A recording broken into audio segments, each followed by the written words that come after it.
Day 4. So today we're going to start looking at what does trusting yourself around food actually look like. And when we start to look at that and consider moving more towards that, what fears come up for you?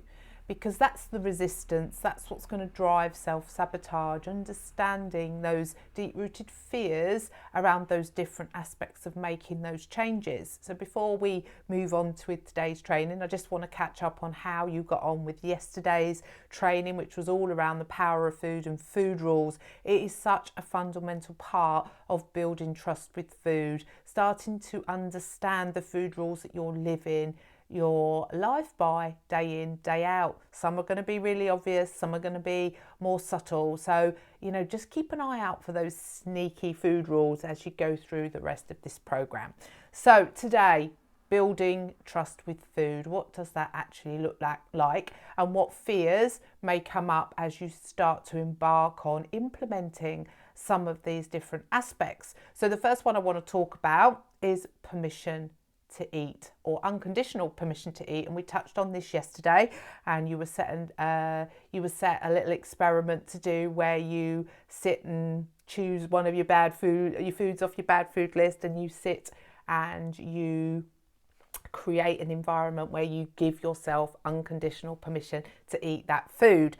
So unconditional permission to eat, no foods are off limits, and that can feel really scary. So when we start thinking about the fears that might be associated with that, you can see why I'm encouraging you to explore your fears. So unconditional permission to eat does not mean that there are no boundaries, but it takes a bit of time. I know in my own personal journey, I went from being very restrictive about food, restricting and binging actually was my pendulum.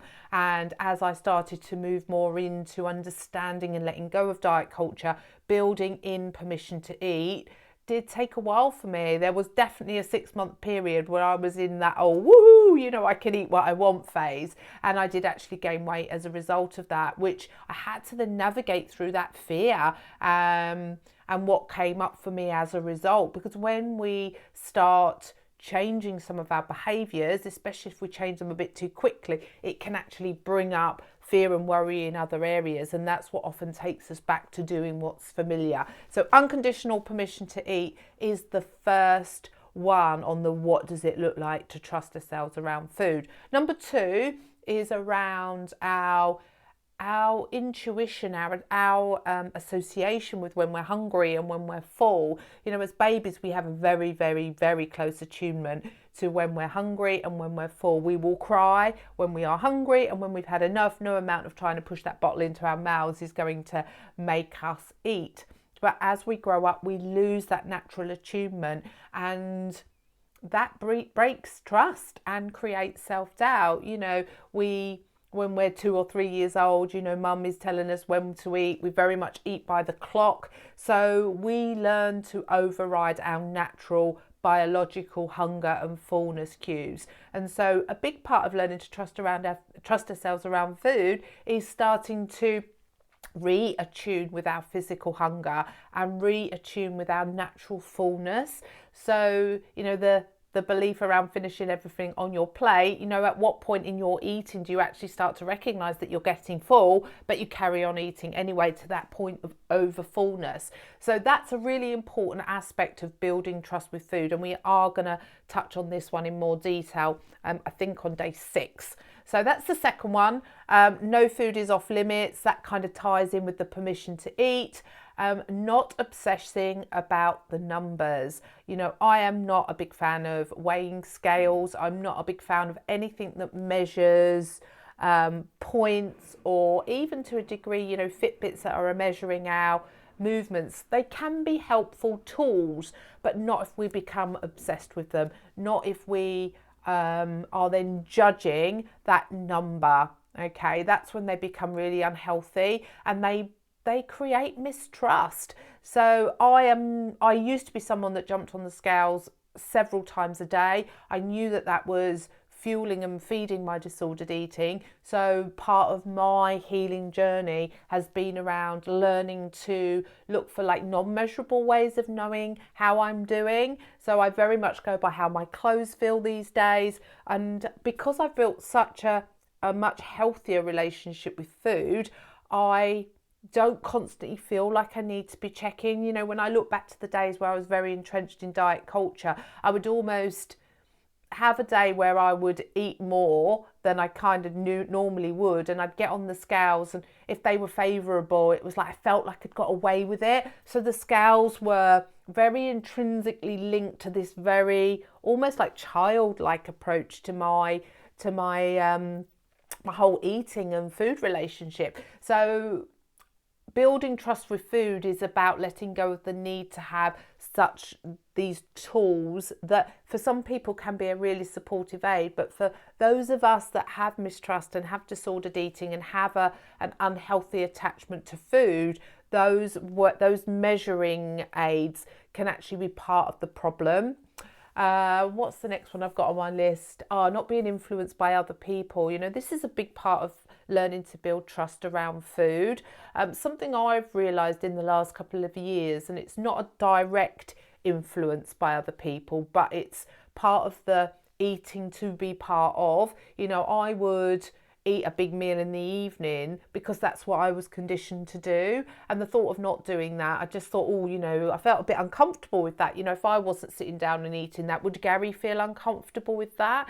So when we start to look at how do other people influence our eating, you know, some will overtly say, I know times that I've gone to get something and Gary will say, are you eating that? So we're influenced by other people in different ways, but also quite subtle ways. And I know for me that eating when other people are eating was definitely something that I was very much engaging in. And actually that big evening meal doesn't work for me, and I've really changed the way I eat now. I eat 3 times a day, but I eat much smaller meals. I still cook and eat in the evenings, but I have a much smaller portion instead of almost matching what Gary was eating. You know, he's out and about and he's on the go all day and he can eat that food. Plus biologically he comes from a very slim family, so he can eat a lot of food, and I was kind of matching that and wondering why I was gaining weight. So we're going to give some thought to that. You know, building trust with food is about listening to your body and eating when you want to eat, but sometimes that will come up and be met with some resistance from the people around us, and we have to navigate that as part of this process. Equally, the other side of that is not justifying your food choices.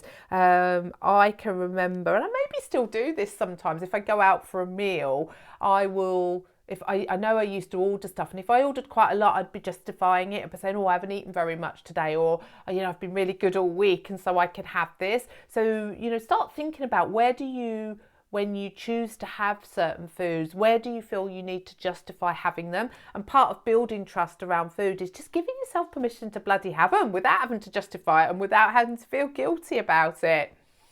Not defining yourself by what you eat. That's an interesting one, and I think that does link in with the not justifying your food choices.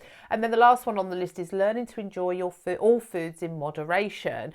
I was just having a chat with someone today about how food is very much, it's like crime and punishment, isn't it? I think for so many of us, we've learned to have the food as long as we beat ourselves up about it, and so we kind of eat the thing, but then we feel guilty about it, and that just becomes the cycle. And it's such a destructive cycle, and it really feeds into self-doubt and not trusting ourselves around food. So learning to actually give ourselves permission to eat foods and to have pleasure and satisfaction from those foods, but in moderation. And that's a bit many of us have to learn, because most of us, our blueprint for eating is we don't have it, we restrict, or we overeat with it, we binge. And so learning what does moderation feel like and look like, and how can we have that without the guilt and the shame that's often intrinsically linked to it.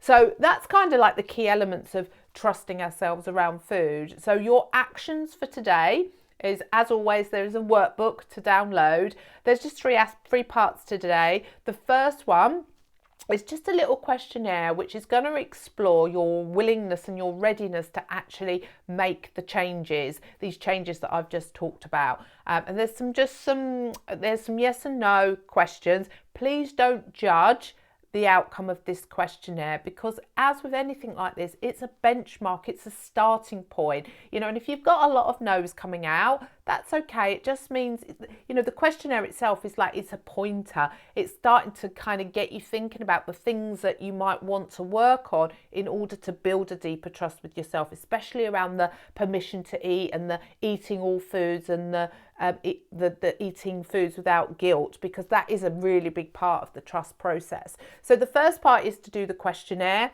The second part is to choose one of the questions that you said no to and start to give some consideration to what would it be, what would you have to do, what would have to change in your lives, what would you have to work on to move that towards a yes. So just choose one and just kind of give some thought to that. And then the last part is about what are your fears, and there's a number of brackets where I'm breaking down the different elements of what's needed to build trust, and I want you to give some consideration to what fears come up for you when you start to think about implementing that and introducing that way of being into your life. Give the permission, let's look at the permission to eat one. One of the biggest fears for me when I started to give myself permission to eat was that I would eat those foods and never stop, and that I would gain weight, that I didn't trust myself to have that discipline around food. So they were the genuine fears. And I did gain weight, but that's what today is about. Today is about starting to get us thinking about what does it look like to trust ourselves around food, and what fears come up for us when we start looking at the different elements that it's going to take. As always, any questions, please ask them in the comments below, and enjoy.